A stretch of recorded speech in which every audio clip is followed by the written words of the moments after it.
Greetings, class, and welcome back to another session here of Second Language Building a Theory. Today we're going to be looking at, this session, we're going to be looking at some of the second language acquisition models. Now that we've looked at all of the theory and all of the components that are involved in trying to develop a model, let's take a look at some of the models that are currently out there.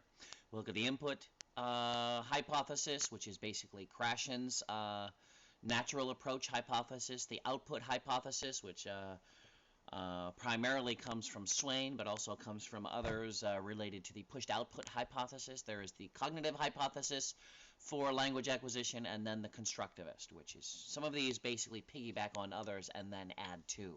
The two primary ones that you'll see here are the input hypothesis and the output hypothesis. Let's take a quick look at the input hypothesis. This is Krashen's input hypothesis, or the natural approach.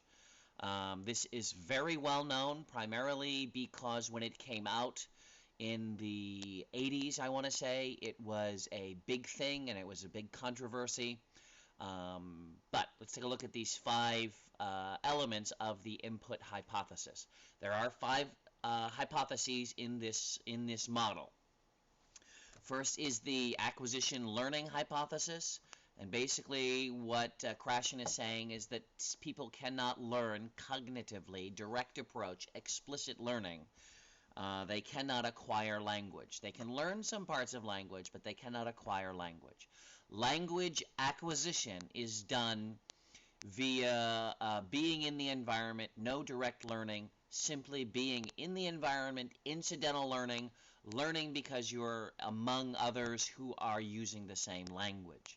And so with this acquisition learning hypothesis, Krashen separates those who learn explicitly, in other words, they learn via a book or they learn logically or cognitively, versus those who just learn, kind of like the way kids learn.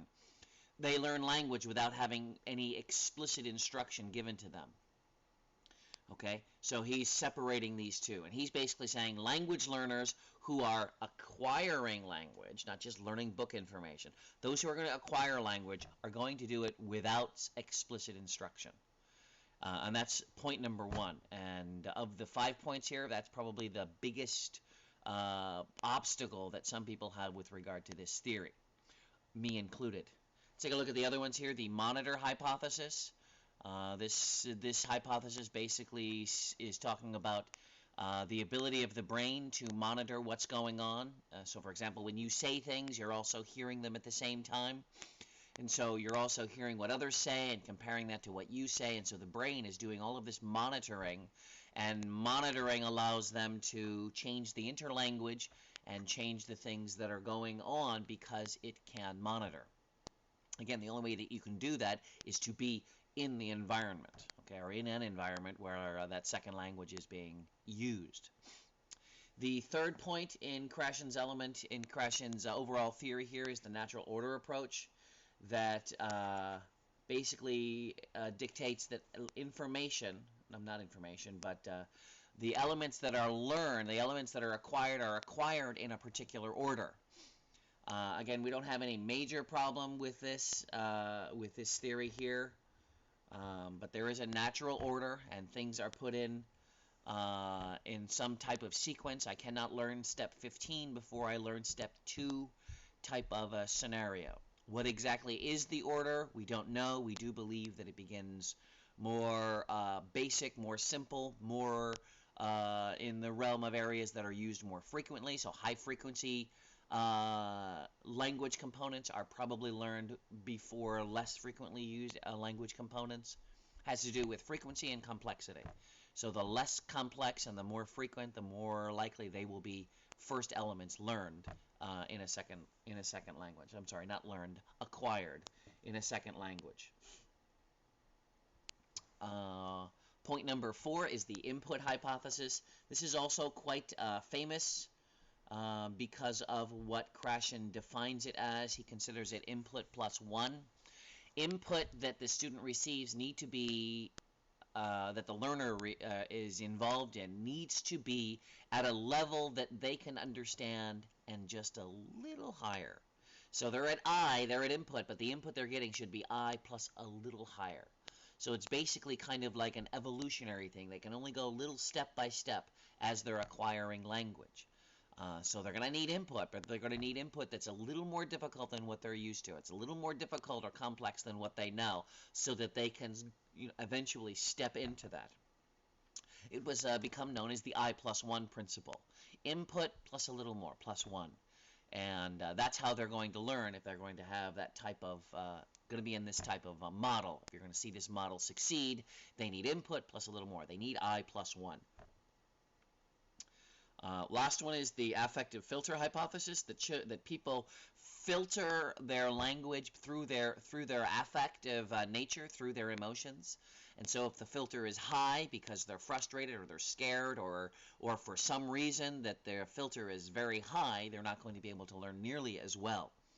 And so the idea here is to keep the affective filter low. Now, I will add to this that I believe that a filter that is too low, in other words, they're not challenged, they're not being pushed, there's not some struggle that's involved, they're also not going to learn.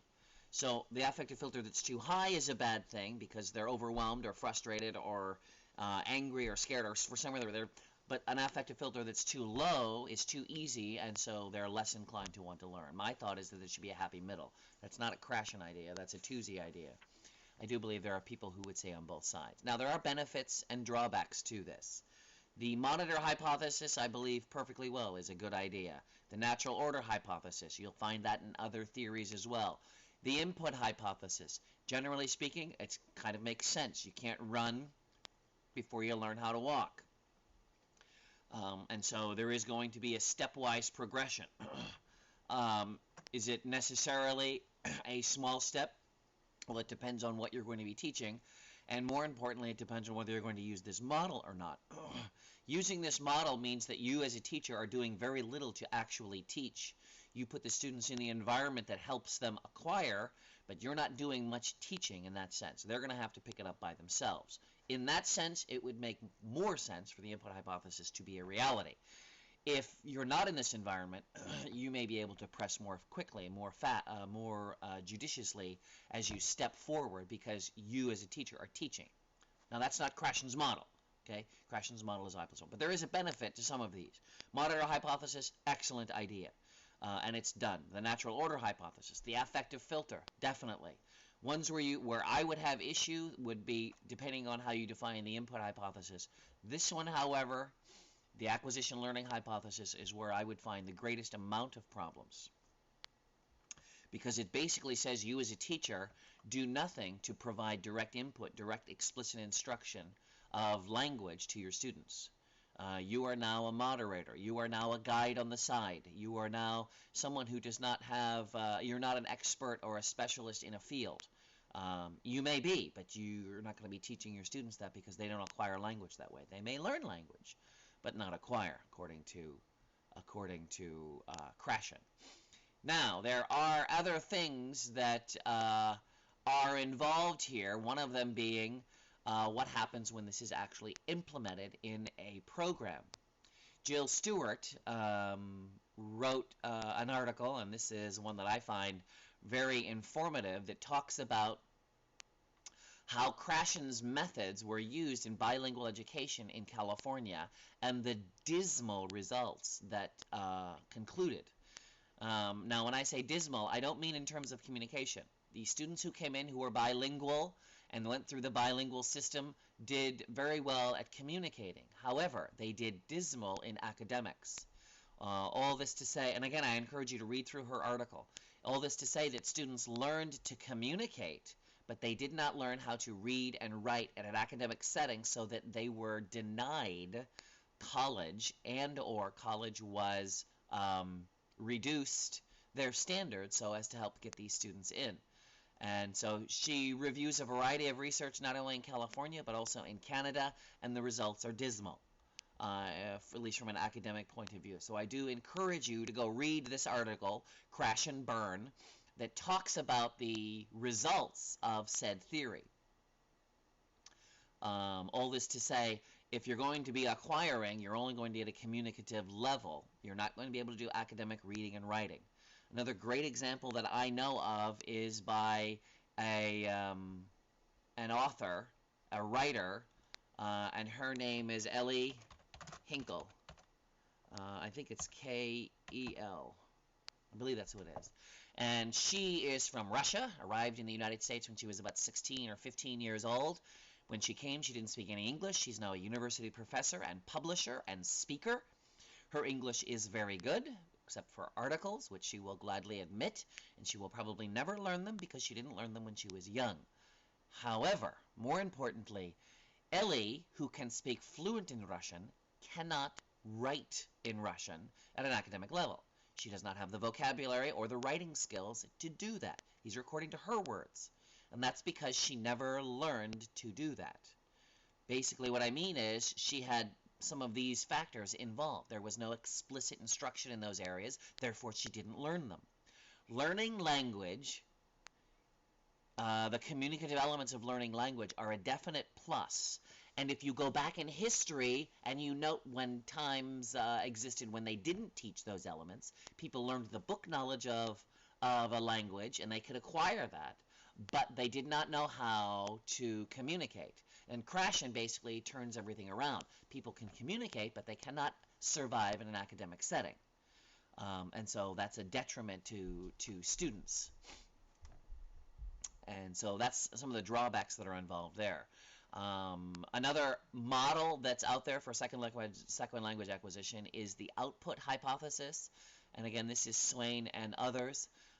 Swain would argue that there's more involved than just input because of things like monitoring, where we can not only input, but we need specialized input, and we need to be able to do something with that input, namely monitor what's going on, and through forced output production or pushed output production, you can modify what's going on with learning and improve language learning at the other areas that I mentioned, aka writing and being involved in academics and pushing your language ability higher than just mere oral communications.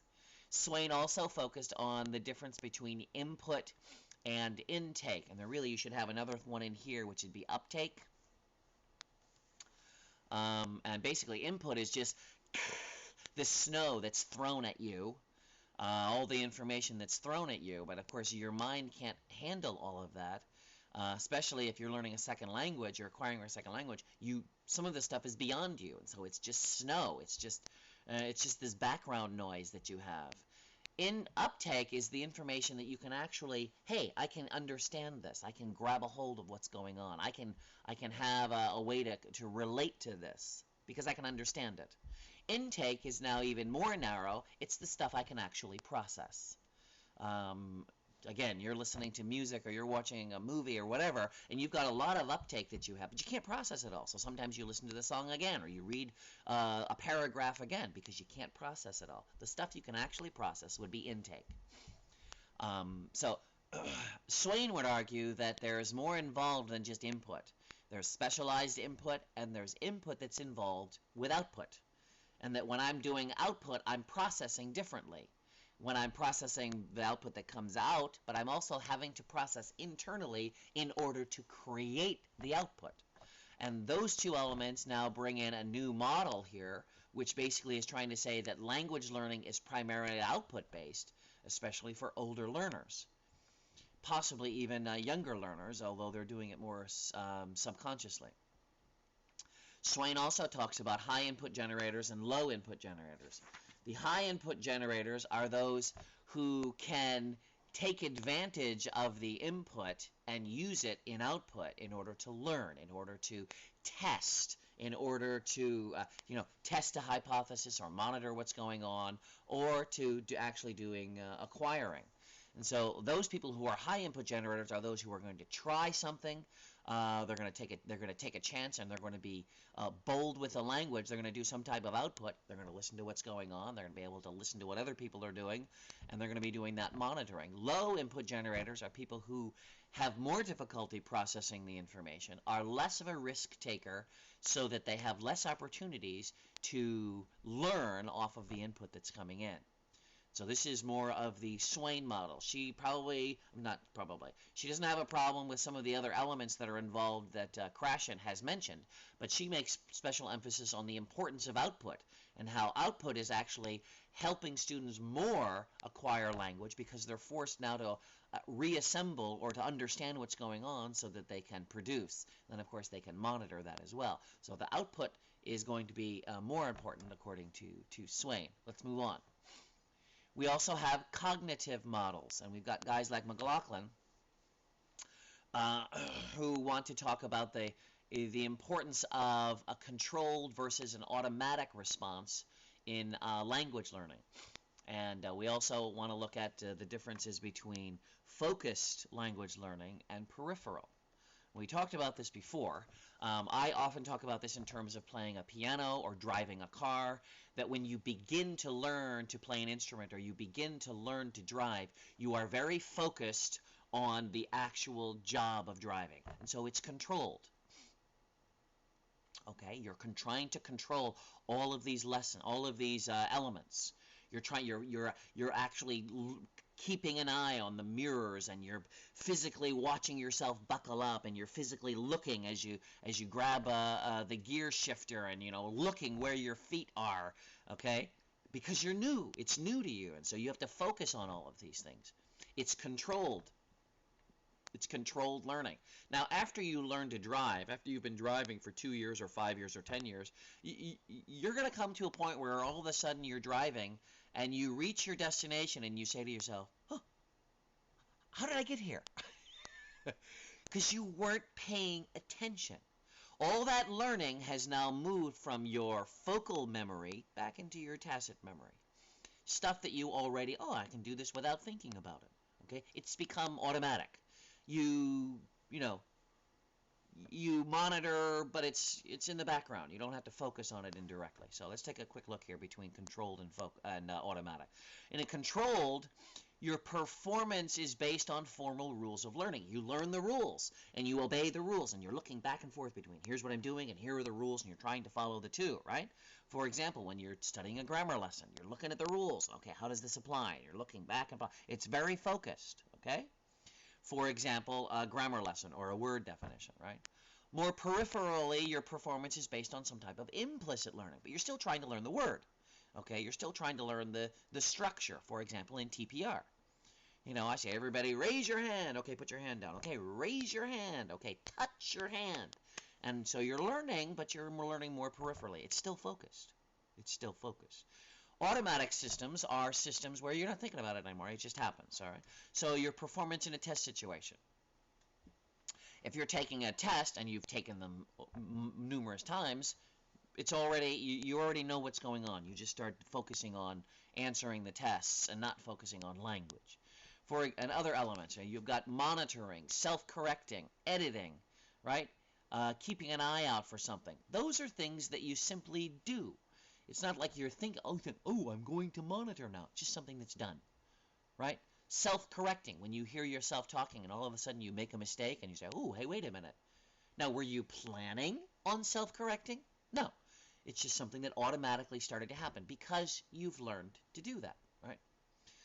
Self-editing, all right? So those are automatic features. They just automatically happen. At the peripheral, it's a performance in a communication situation, where you're not actually thinking about the strategy that you're going to employ in order to do something. Well, you've learned the strategies when you were doing focused controlled. But now in a real-life situation, it's been automated into your psyche, into your brain, and you do it automatically without even thinking, right? Authentic language conversations, where you're in a conversation. You're not actually thinking about language. What is the process I need to do to create a sentence? No, you don't think that way. You just make the sentence, okay? For those of you who speak in a second language, there are times where you can just take off in a second language, and you don't even think about it. You just talk, okay? But then there may be a time where they walk into an area that you don't know, or they walk into a formality that you're not familiar with, and you're like, automatic is now over at this point. Now you need to move back to control because you're trying to understand what's going on. It's an area that you've not hit. But many times when I'm dealing in Japanese, I'm not thinking. I just go. I don't even think about it. Great example, and I don't know if I've mentioned this before. I had a friend visiting me while I was in Japan. We're sitting at a restaurant, and there's a TV in the background, and we're talking, and the guy on the TV makes a joke. Okay, of course he does it in Japanese, and as I'm talking with my friend in English, all of a sudden this guy makes a joke, and I burst out laughing because it was funny, of course. But my friend who speaks no Japanese is now wondering why I'm laughing while they are in a serious conversation. Okay, they didn't get it. For me, it was just automatic, right? It was tacit knowledge. It was just a system that was already automatically running. Okay, I was just doing that monitoring all by myself. Okay, peripheral. You see the difference between focal, where you're actually focusing on it, and peripheral. Okay, even though it's controlled, it's peripheral. And then you've got the controlled systems, and then systems that are now automatically running.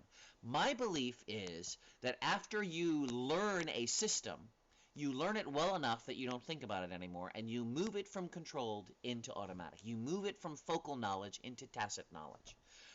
Many people who study music, that's the way that they learn.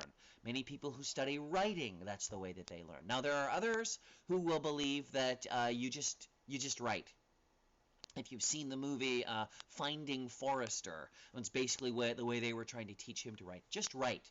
That's what Peter Elbow would focus on. You just go out there and go do it. You just do automatic processing, and eventually you just figure it out. Two different views that you're seeing here. And in the cognitive processing model, one that I would probably adhere to, you begin by learning rules or structures and whatnot, but then you learn it so well that it begins to be put into automatic processing or tacit knowledge. At least that's the way that I believe I learn. I will learn a rule, for example, in Spanish or in Japanese, and then after I've learned the rule, I begin to use it, and I practice it with it long enough so that I don't think about it anymore. It just comes. So that's what this cognitive model is looking at here. Let's go on to the last one here, which is a social constructivist model, and this is by Long. The social constructivist model is basically not disagreeing with things that are being done in either of the earlier three. Nothing wrong with input necessarily, nothing wrong with output necessarily, nothing wrong with the cognitive model. The Long is talking about the interaction and the need for interaction. Intake, okay, that's the stuff that I can appropriate into my mind and hopefully put into long-term memory, is done through interaction and from other people. We're back to the idea of a constructivist model of language learning. I need that interaction, and if I don't have that interaction, I'm not going to learn language as well. Okay? It's similar to Vygotsky's zone of proximal development. That people will learn and develop better if they have authentic others around. And in this case, it's going to be authentic communication. I'm not going to be able to learn language unless there's another person there. Interaction is now what is the key. It's not just being in the environment. Okay? It's not just having output. It's not just the processes going on in the brain. I need someone else there. So it's got to be some form of group or pair work at the very least, and better would be to be in an environment where I am not only being there, but I'm forced to interact. And that interaction with other people is what's going to help me learn and acquire language. As a language learner, language teacher, I would absolutely agree that I need the other. This is a theory that's been around for a long time in just learning. Long and now puts this into language learning. And again, it's an essential component. How that it gets involved with the other models, I'm not exactly sure, but it's essential component for language learning. So that's the interaction hypothesis. All right. So we've now looked at these four theories that are here, and how do they fit in? You need to understand that theories are not dichotomies. It's not this or that, although I do believe that Krashen would want to emphasize that it's his policy and not the others. The output hypothesis, the cognitive, and the interactive, all would stress both the osmosis style of learning and also the cognitive explicit education style of learning. Krashen might be the only one that would actually say it is a dichotomy, but in actuality, there are relationships that are all involved that are going on there. So when you're looking again, trying to build this theory, you got to realize that there is the other, there is that interaction, there are the processes going on in the mind, there is output, there is input, and how do these all fit together? You know, the individual personality differences, the learning styles, and whatnot. So you got to realize that you have all these that you have to play with as you're trying to build a theory. Some suggestions that Brown talks about as you're trying to build this theory is the believing and the doubting game. Uh, There are those who would be very happy to do all the believing, okay? Trust me on this type of thing. Whereas it would probably be better for us to be doubting. And that's the way hard science is going to look at it. That you have a question, and unless you can prove the question, you doubt. These are a style of research methods that are focused on small, minute, individual elements. Typically that we would talk about this from the hard scientists. And the scientists are those who doubt. Unless you have evidence about A, I'm not going to believe A. Elbow and Brown and others would say, okay, I understand why you're looking at the minutia and saying I'm doubting this until I have evidence, and I can see that. But Elbow would say, step back and look at the thing as a whole and begin to say, you know, I'm going to take this at face value until I find something that doesn't fit. So let's look at the whole picture first instead of looking at the details. And I can understand where he's coming from with regard to language learning because, again, it is so complex. Going back to chaos theory, there are so many variables that are involved. It's probably wiser to step back and look at everything and think about how the whole thing fits together and have a more of a believing idea because we're dealing with such a large, we're looking at a large set of components. Point two that Brown talks about is the difference is that we should look at second language acquisition as both an art and a science. And me, I love this element that he's referring to, or this way of describing how second language acquisition works. It is a science in that there are certain things that I can teach. I've mentioned to you before something that I called pointillism, or I called it Tuesday pointillism, if you remember. And that's where I was saying, I don't know if that's right, I think it is, where I can teach some parts and I can't teach others because they're teachable, because they're knowable, because they're explainable, at least currently. And so that's the science of it. I can, you know, one reason why there's so many grammar books, because those are things I can actually teach. Vocabulary, right? But the art of things is harder to teach. And there is an art to teaching. Part of that that nuanced, actually we're going to talk about this a little later, intuition, the ability to sense when somebody understands or doesn't understand, the ability to realize when I can use this example to get my point across, the ability to take certain words and ideas and create a picture in the student's mind or allow that picture to be developed so they can understand, that's an art. So definitely a dichotomy. I used to never like basketball. I used to always think it was, you know, just these human machines running up and down trying to put the ball in, and these, you know, I never saw anything other than just the science of it, okay, and also the exhaustion of it. And I didn't find any interest in it until one day I happened to be watching at a friend's house, and I saw Michael Jordan play. And this man astounded me because he took the science of basketball and made it an art. He looked as if he was gliding on air as he would contort his body in such ways as to trick people and loftily drop the ball through the hoop. And I looked at that and I said, "Oh my gosh, now I see the beauty of basketball." Before, I just saw the science. I just saw the hard rock, whatever of it, not the beauty of it. Second language acquisition is going to have both sides. You're going to have that stuff that's nuts and bolts and, you know, the gridirons and the I-beams that you can all put together to create sentences and ideas. And there is the artistic, the poet, the finesse of actually putting ideas together to keeping your students encouraged and excited about learning language. There are these two sides, okay? Second language acquisition is going to have both. You're going to have the science end of it, you're going to have the hard end of it, but you're going to have the art end of it. And a good language acquisition theory is going to try to merge these two together, just like Michael Jordan did with that basketball. And I do love that. Last thing that he talks about is the role of imitation and, of intuition. And you as a teacher, you as someone who's going to be trying to learn language, intuition is a great strength.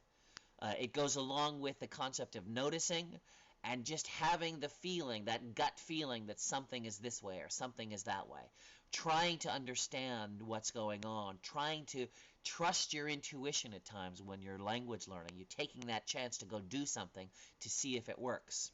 Intuition is a powerful tool, and again, I believe a good language learner is going to be one who will use that to their advantage. Teachers who are out there teaching need to watch their students. You need to monitor them. You need to have that gut feeling to see what's going on, to see what they're learning, to see what they do know.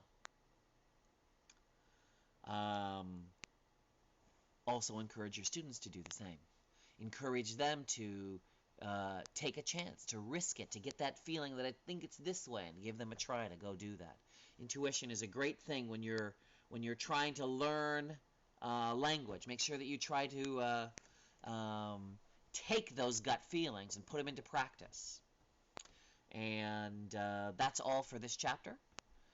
There's a lot involved here, and my goal again is for you to think about what your theory of second language learning is. What models would you use, or would you use parts of them? How would you try to explain all that as you put everything together? We are going to be very soon finishing up this course. We're going to be talking about writing our final paper. We'll save that for next time.